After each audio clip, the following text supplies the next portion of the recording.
All right, today we are diving deep into toxicology, a science that sounds complicated but is actually part of every single day of our lives. So let me just start with a simple question. Are you surrounded by poison right now? The answer, and this might be a little surprising, is almost definitely yes. But what that actually means, well, that's the real story. We have this gut feeling, right, that natural things are safe and man-made things are dangerous. You look at a poisoned dart frog, totally natural, and you think danger. Then you see a pill from a pharmacy and think safe. But what toxicology teaches us is that it's just not that simple. So to really get a handle on this, we've got to go back to the very beginning and ask the most basic question of all. What even is a poison? The official definition is pretty straightforward. A poison is just any substance that can harm or kill a living thing through a chemical reaction. The key here is that it's not about where it comes from. It's about what it does. And that idea leads us directly to the single most important concept in this entire field. Honestly, this one phrase completely changed everything. And we have this guy to thank for it.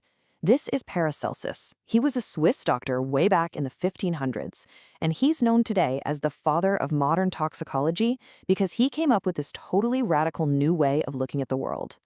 And here it is.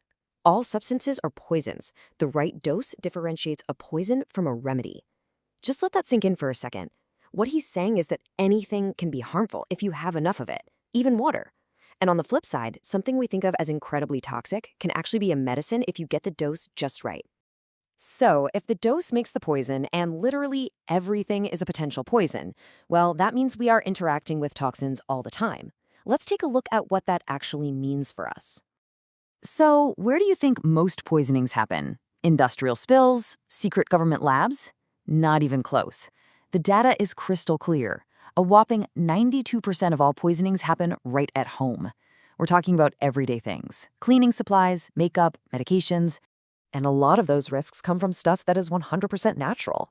See, nature is full of chemical weapons. You've got phytotoxins, which are poisons from plants, like these mushrooms. You've got zootoxins from animals, and bacteriotoxins from bacteria. They're a really powerful part of the natural world.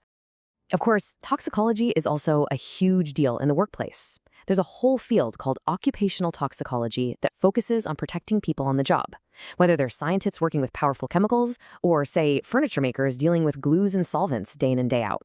Then if you zoom out even further, you get to environmental toxicology. This is the branch that looks at how chemicals, both natural and man-made, move through our air, our water, and our soil.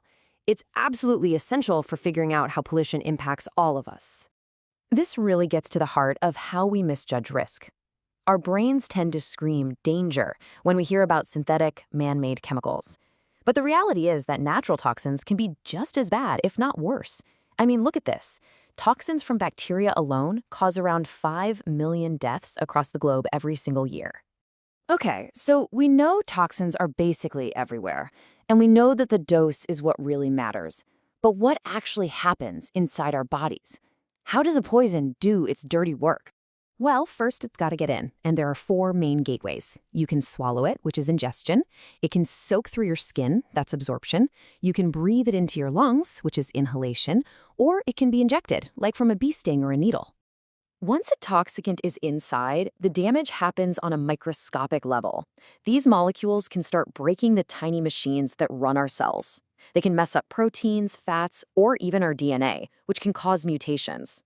Some also create these things called free radicals. You can just picture them as tiny, out-of-control pinballs bouncing around inside your cells and wrecking everything they touch. Now, I know that sounds pretty grim, but it is not a one-way street. Our bodies are incredibly good at fighting back, and modern medicine has given us some seriously powerful backup. Our number one line of defense is our metabolism. Our liver is the hero here. It's like a master chemist working around the clock to take foreign chemicals, break them down, and change them into forms that our body can safely flush out. Now, if you're in a hospital for poisoning, the emergency team has a life-saving checklist. It's called the ABCDs.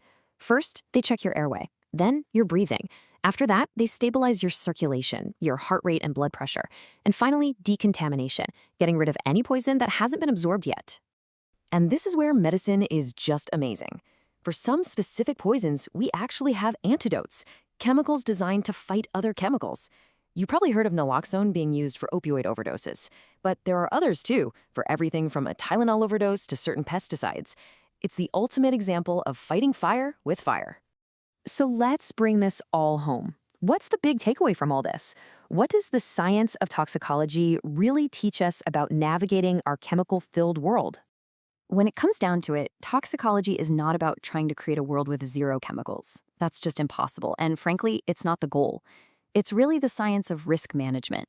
It gives us the knowledge to understand dose, to limit our exposure, and to make smart decisions about the risks we face. And that leaves us with one last question. But this one isn't for me to answer. It's for you. Since life is all about managing risk, not getting rid of it entirely, the real question is, what risks are you willing to accept?